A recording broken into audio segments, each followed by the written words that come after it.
Islam dapat apa? Kamu ditipu orang Islam. Saya bilang, saya masuk Islam dapat rumah di surga.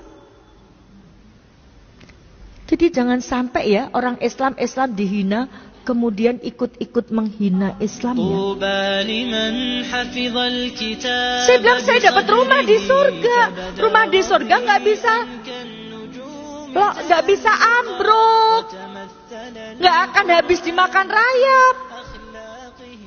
Saya bilang kalau kamu nekat Islam, kembalikan seluruh pemberian kami sejak kamu lahir selain air susu ibu. Saya lahir tanggal 13 Oktober tahun 62. Peristiwa itu terjadi Agustus 2003. Total semua sama ibu saya. Kembalikan gak? Praktek kalau 2002 gagal, saya gak mau gagal lagi 2003. Praktek la ilaha illallah, tiada ilah selain Allah. Praktek syahadat asyhadu alla ilaha illallah, saya bersaksi tiada Tuhan selain Allah. Berarti Allah nomor 1. Saya gak mau gagal lagi. Kul inna sholati wa nusuki wa mayaya wa mamati lillahi rabbil alamin. Sesungguhnya sholatku, ibadahku, hidupku, matiku hanya untuk Allah. Saya gak mau gagal lagi. Saya pengen disayang Allah. Maka saya katakan berat agama. Apa kata ibu saya? Kalau kamu berat agama, kembalikan. Saya bilang insya Allah.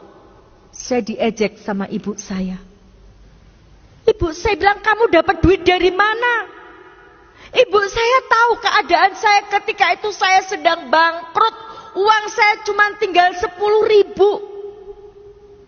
Ibu saya ngejek saya, kamu dapat duit dari mana? Bapak, ibu, saudara-saudaraku, ini bukan lagi antara orang tua dan anak. Tapi ini antara iman dan kafir. Saya bilang saya punya Allah yang maha kaya. Saya punya Allah yang ar-Rahman ar-Rahim. Allah tidak akan membiarkan saya. Ibu saya bilang buktikan. Insya Allah. Pantang saya mengalah di depan orang kafir. Walaupun itu ibu saya. Pantang saya menangis di depan orang kafir. Walaupun itu ibu saya. Pantang saya mengemis belas kasihan kepada orang kafir walaupun itu ibu saya. Maka saya heran kalau ada orang Islam membela orang kafir. Saya heran sekali.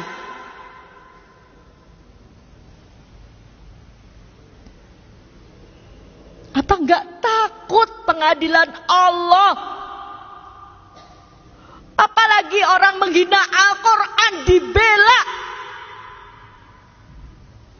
Ngakunya Islam lagi. Ibu saya bilang buktikan. Dalam waktu 7 hari kamu bisa mengembalikan. Saya bilang insya Allah. Ya, ibu saya pergi. Pulang. Ibu bapak yang insya Allah dirahmati Allah. Lihat Quran surat Toha ayat 132. Dan perintahkanlah kepada keluargamu mendirikan sholat.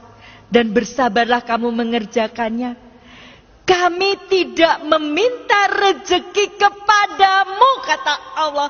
Kami yang memberi rezeki kepadamu. Saya sudah mempraktekkan ibu bapak. Ketika dalam keadaan yang sempit seperti itu.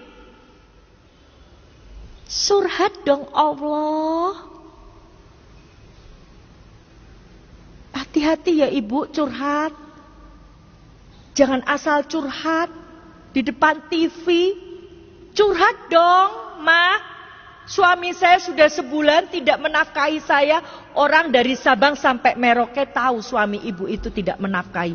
Membuka aib di depan umum. Lihat, TV milik mereka. Ini untuk melecehkan kita, tapi banyak orang yang bangga. Gak sadar dibuka aibnya di depan umum. Curhat dong Allah. Kalau punya masalah. Saya ketika itu saya curhat sama Allah. Allah, Allah yang memberi hidayah pada saya. Sekarang saya dapat ujian begitu beratnya, saya mohon pertolonganmu. Pertolongan Allah tidak uang langsung. Ketika itu jam 11 malam, saya selesai sholat, saya ingat, saya ini sendiri.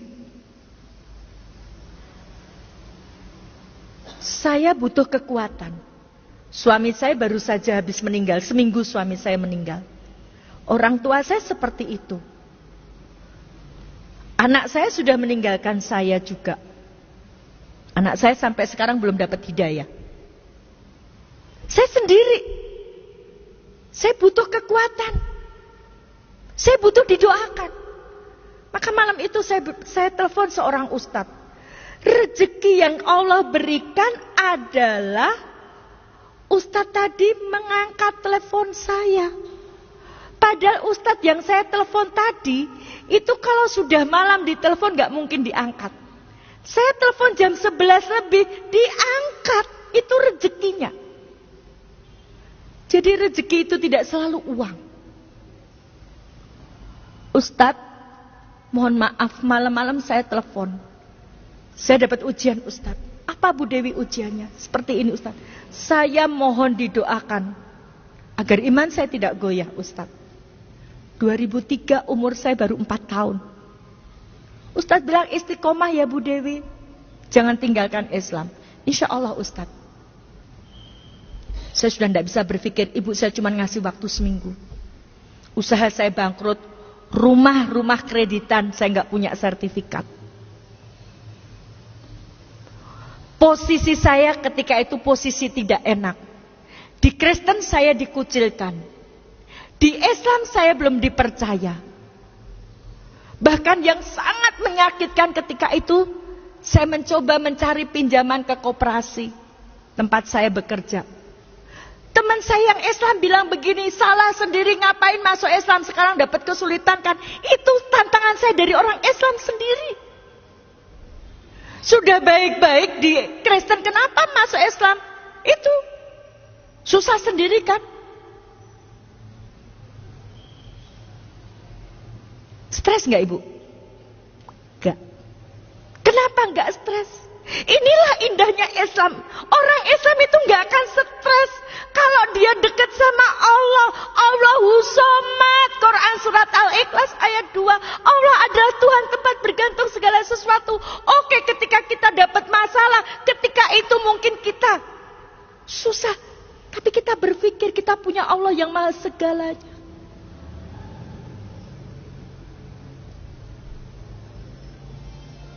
Solusinya apa ibu bapak?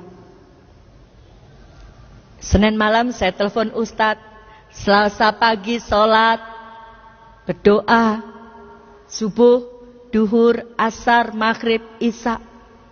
Sudah Selasa tinggal 5 hari saya belum dapat solusi. Jam 8 malam ada mobil berhenti depan rumah saya. Ada seorang ibu datang. Bu Dewi, saya disuruh Ustadz kesini. Ada apa ibu? Tadi siang Ustadz pada rapat. Ustadz cerita masalahnya Bu Dewi. Terus salah satu Ustadz punya kenalan Ahnia. Ustadz tadi telepon ke Ahnia. Ahnia tadi minjamin Bu Dewi uang 100 juta. 100 juta jangka 1 malam. Sampai detik ini saya tidak kenal siapa orangnya. Kenapa? Karena semua transaksi lewat Ustadz, beliau tidak mau saya kenal, takut hilang ikhlasnya. Siapa yang memberi solusi? Ditepati nggak janji Allah? Takwa, diberi solusi, dimudahkan urusannya, diberi rezeki. Syaratnya takwa dulu. Maka di bulan Ramadan ini kita digembleng jadi orang takwa, taat gak sama Allah, mau gak meninggalkan larangannya Allah, kita digembleng. Mari Bapak Ibu yang sudah Islam sejak lahir.